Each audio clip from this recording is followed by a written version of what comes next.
Hare Krishna. If Krishna is not our goal, we hit self goals. When all of us work in this world, we want to achieve success, we want to achieve happiness. At the same time, we need to, just the desire to achieve success or happiness alone are not enough. We need a proper process. For example, if a football player is playing, now just the capacity to hit the ball is not enough. If the football player doesn't know properly about the game, the football player may hit the ball expertly, but it may be hit into one's own goal, and all the expertise there will end up defeating one's own side instead of leading one to victory. Similarly, in similarly in our life, we all have various kinds of abilities, talents, skills, and these are all what enable us to to say, we could say, metaphorically speaking, participate in the football of life.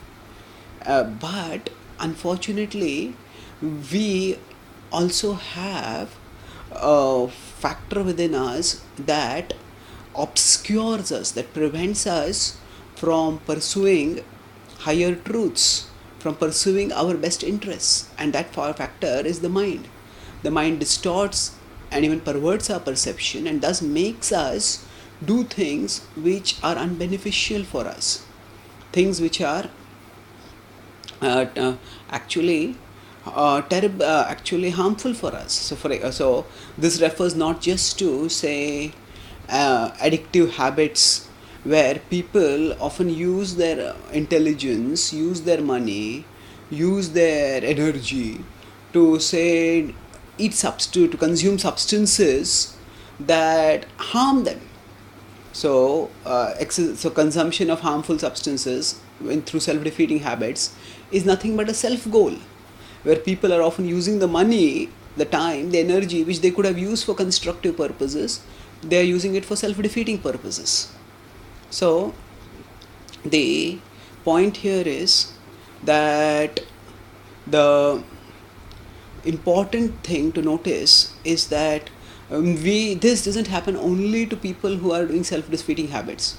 From the spiritual perspective, we as souls are trapped in this material existence, where instead of experiencing eternal life, we are caught in temporary life. So, and because of being caught in temporary life, we are, whatever we do, even if we do things which are not directly self-defeating, still they end up being indirectly self-defeating, because we end up getting caught in material things. So our consciousness gets trapped in material things, and by being trapped in material things, we end up in the cycle of birth and death. So Krishna says in the Bhagavad-gita, Purushah prakristho hi bhunte prakritijan gunan karanam guna sangosya sadasadyoni janmasu. So sad asadyoni janmasu. So we may get good or bad. We may take birth in good or bad species. We get auspicious or inauspicious things, but still both are within the cycle of birth and death.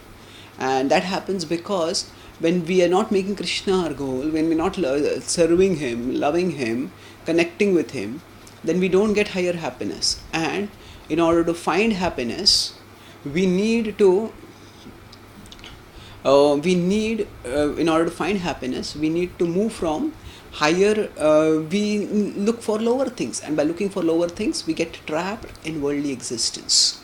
So if we don't make Krishna our goal, then we hit self goals. We do activities that keep us bound in the material existence with all its associated sufferings.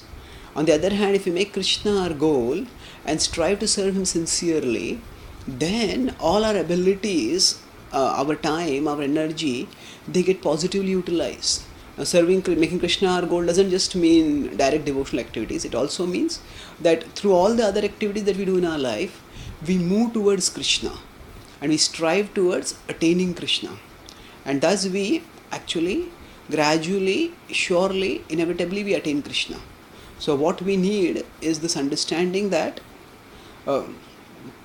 we have to keep Krishna our goal, and then all our self defeating activities will stop, and we will move onward towards self elevating and self liberating activities. Thus, we will attain eternal happiness eventually with Krishna. Thank you. Hare Krishna.